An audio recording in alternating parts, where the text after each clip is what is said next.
In the case of Iran, Holbrooke is actually the moderate, believe it or not. But it's still these people, all these Council on Foreign Relations, this AIPAC crowd, America Israel Public Affairs Committee, the Washington Institute for Near East Policy, all these various think tanks that basically are conducting their U.S. foreign policy is being conducted basically as a franchise to special interest groups, and I think that's one of the things that Obama is going to have to face here with him getting tough recently on Israeli settlements and Israel's policy against Iran. He told him he doesn't want them to attack Iran, and he wants them to halt the settlements, but Netanyahu is saying flat out no, and it's resulting in probably the worst U.S.-Israeli relations since the Suez invasion of 1956, when basically Eisenhower broke completely with the Israelis over their invasion of Egypt. You think that's a real break because Obama was financed in large part by the Israeli lobby? You know, and I look at Rahm Emanuel as his chief of staff and others, and I have to wonder how far can he go with having these. I mean, Emanuel during Desert Storm was serving in the Israeli army. I mean, when all of our guys, men and women, were fighting, over in Kuwait and Saudi Arabia and in Iraq, here we have Emanuel serving in another country's armed forces. So, how much leeway does Obama have?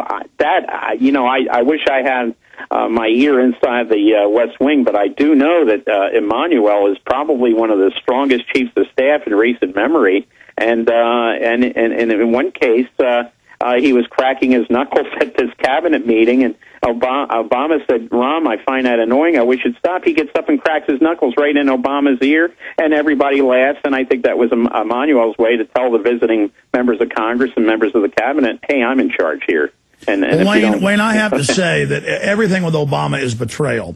He'll say he's going to do the right thing, and then he always goes back on it later or puts it into some debate process, while continuing with the older bad policy. So I think there's going to be a staged terror attack or something's going to happen so Obama can say, well, see, I tried to fix things, but now I've got to go in there.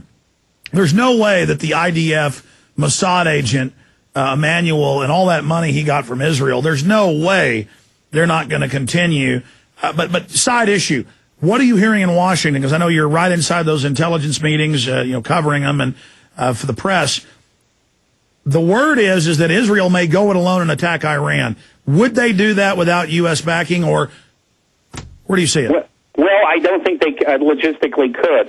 They'd have to fly over first Jordanian airspace, but then they'd have to go over Iraqi airspace, and we control Iraqi airspace, so it would have to be done with our connivance. Otherwise, they'd have to fly over Saudi airspace. Now, they could potentially get that permission because one of the little-known things about the Middle East is that Saudis Saudi Arabia hate the Iranians, yeah.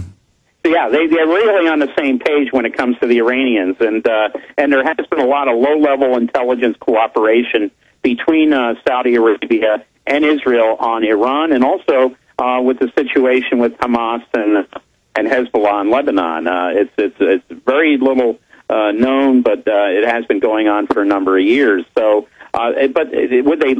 Certainly, they may like to. The only way they could actually avoid the airspace and hit Iran would be to use their submarines, Israeli submarines, and they have at least one, if not two, in the Persian Gulf at any given time with nuclear-tipped cruise missiles that could That's hit right, those German Iranian Dolphins. targets. Those German Dolphins. That's right, but they can only pack a certain amount of punch with those because they're constrained to submarine platforms. So would they basically reap more than they would sow in a situation like that? Well, Iran could be expected to really retaliate in force. But we have Iranian presidential elections coming up this week, and if the moderate wins, that's going to take a lot of the wind out of the sails of Netanyahu to be talking about a strike on Iran, because everybody will be looking at further rapprochement. And if Mousavi wins that election, I think we'll have an Iranian embassy reopening in Washington in probably 6 months. Okay, I want to go to some calls here as promised, but Wayne, I want to throw out two other points to you. I know you've got some intel on Air France Was there any chicanery there? A lot of people have been saying that. There have been bomb threats in the days before. I want to get your take on that from your sources. But first, we remember that the CIA section chief over Afghanistan and Pakistan, and we interviewed him, wrote Jawbreaker and admitted what we already knew, that the Taliban would grab for $20,000, $25,000 bounties 14-year-old kids that couldn't find the U.S. on a map, sell them as al-Qaeda fighters, and then they would take them to Guantanamo Bay, and the government didn't care. They wanted just bodies to say, look, there's the terror threat, you know, to add validity to the war on terror. Now it's admitted that in Pakistan and Iraq, they pay people $150 per RFID chip, or it's more than RFID, little radio beacons, and that the people admit, this was in the Times of London and London Telegraph and in Wired magazine, that they then just go throw them in innocent people's houses. And that's some of why we see weddings and people being wiped out, because people will just leave these in public places and get their $150. And the Defense Department doesn't care because they just want to say, oh, look, we identified all these terror targets to keep the mission going. It's kind of like fake body counts. Instead of having fake body counts, we'll just go ahead and blow up real weddings. And they're now using dead people at weddings as a body count and have reintroduced the body count. Your comments on that? Well, it harkens back to what happened in Vietnam with Operation Phoenix, inflated number of Viet Cong and VA dead. They're playing with numbers. I really think we need to get out of Iraq. We need to get out of Afghanistan, and stop this bloodletting on both sides. General Petraeus, who I think is the biggest fraud ever served recently in the Pentagon, wearing a uniform, is basically still pushing this surge, and now he wants the surge in Afghanistan, and the surge has had dramatic consequences. We've had all these. The media doesn't even cover Baghdad anymore, or Iraq more generally. That's right. The deaths have gone back up now. Exactly, and they're 3 servicemen here killed in a roadside bomb, 4 here, and nobody's even covering it. You don't even get covered because on Obama's news. In now. Now it's a new chapter. Move on, and then it's almost like Iraq doesn't exist. Supports the war. That's the other thing. This liberal progressive organization now is supporting Afghanistan and Iraq, the surge, and they've just shown themselves to be total phonies.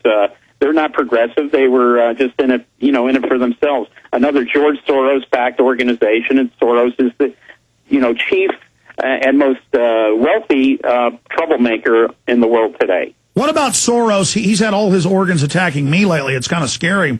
All his publications. Join the club. Me too. He's after me every day, and it comes from different. He has all these fun organizations, so I'm getting it from multiple sides. What does that mean to have Soros attacking us?